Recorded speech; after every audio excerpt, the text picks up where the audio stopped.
it does seem like some of the chaos, the destruction, the failure is beginning to rack up in the American mind. And you chose a very provocative lead word for the book, betrayed.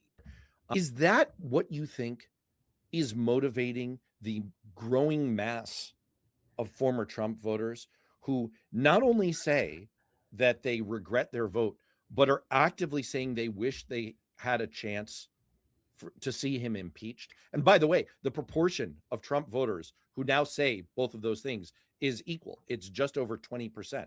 About 20% of 2024 Trump voters say they regret their vote, and about 20% of 2024 Trump voters say they wish they could see him impeached.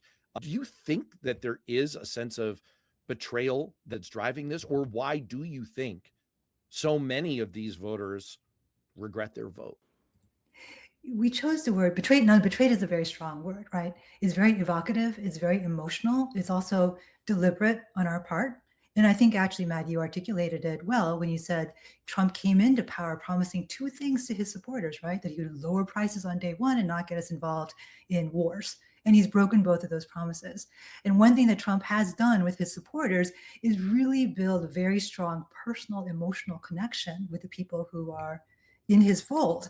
And breaking those promises probably did have a very visceral impact on some of these voters who really felt like they had this very close emotional personal tie, and they probably do feel betrayed.